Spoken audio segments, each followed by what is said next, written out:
विश्व के कोने कोने में यूट्यूब के माध्यम से हमसे गुरु मंत्र लेकर वैदिक परंपरा में आगे बढ़ने वाले मेरे प्रिय शिष्यों, सज्जन और संन्यासियों, आज की कथा में हम आपको सुनाएंगे कि बजाते बांस की बंसी बजाना किससे सीखे हो। कृष्ण भगवान छोटे थे, गोकुल में रोज उत्पात होते थे, तो सभी ने सोचा कि गोकुल छोड़ हम वृंदावन में रहेंगे। पूरा गोकुल खाली करके सभी लोग वृंदावन में रहने की व्यवस्था किया और वृंदावन में रहने लगे। तब श्री कृष्ण यशोदा माँ को कहने लगे कि माँ, मैं भी गाय चराने जाऊंगा। यशोदा जी बोली, तुम अभी छोटे हो, अभी गाय चराने के लिए योग्य नहीं हो। परंतु श्री कृष्ण ने जिद की तो उपनंद काका ने यशोदा जी से कहा कि आप चिंता न करो, मैं कृष्ण को अपने साथ ले जाऊंगा और इसका पूरा ध्यान रखूंगा। दूसरे दिन उपनंद काका कृष्ण को तैयार करके अपने साथ ले गए और बछड़ों की एक झुंड कृष्ण को सौंप दिया कि आज से इन बच्चों की जवाबदारी तुम्हारी है। कृष्ण भगवान बहुत खुश हुए और उपनंद काका बंसी बजाने लगे।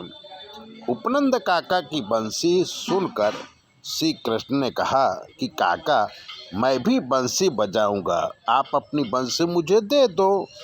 उपनंद काका बोले कि मेरे पास एक ही बंसी है, जंगल में कोई अच्छा बांस दिखेगा तो मैं तेरे लिए बंसी बना दूंगा। श्री कृष्ण ने कहा, जैसे बंसी आप बजाते हो मैं भी वैसे ही बंसी बजाऊंगा।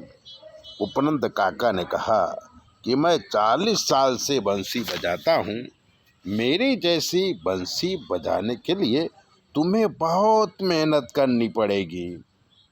एक दिन गाय चराते हुए श्री कृष्ण ने उपनंद काका से कहा, काका देखो, ये बांस अच्छा है, आपने कहा था कि मुझे बंसी बना देंगे, तो इस बांस की बंसी बना दो। उपनंद काका बांस के ऊपर चढ़े तो देखा कि वहाँ पर एक बंसी रखी हुई है। उपनंद काका को आश्चर्य हुआ, वो बंसी लेके कन्हैया को दे दिए।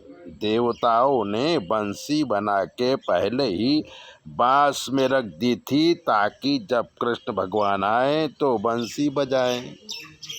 श्री कृष्ण हाथ में बंसी लेकर के अपने होठों से लगाया और बंसी बजाने लगे। बंसी बजाते ही ब्रह्मनाद हुआ। श्री कृष्ण ने इतनी सुंदर बंसी बजाई कि गोपियां, गाय, बछड़े सब दौड़ती हुई आ गए। उपनंद काका ने कहा कि बजाते बांस की बंसी बजाना किससे सीखे हो। कृष्ण भगवान मंदहास करने लगे। कन्हैया को सभी अब मुरलीधर कहने लगे। तो विद्या और धन, स्मृति, ज्ञानंचो अपने आप समय आने पर प्रकट हो जाते हैं। पूर्व दत्तेन या विद्या पूर्व दत्तेन या धनम। ये धन और विद्या तो पूर्व जन्म के संस्कारों से अपने आप प्रकट हो जाती है। गुरु जब चमकता है तो गुरु की कृपा हो जाती है और पूर्व जन्म की विद्या प्रकट हो जाती है। इसलिए ऐसी ही बातें सुनने के लिए चैनल को सब्सक्राइबर कर दीजिए, लाइक कर दीजिए। हमारा काम ज्योतिष का है, इसलिए अगर आप ज्योतिष दिखाना चाहते हैं तो 9825200108 पर फ़ोन करके कुछ भी पूछ लीजिए। हमें सुनाई तो देता नहीं, इसलिए हमारी बेटी जवाब देगी, हमको लिख के देगी, हम आपके प्रश्न का जवाब दे देंगे और आपका काम हो जाएगा। जय भोले। चैनल सब्सक्राइबर करना न भूलें।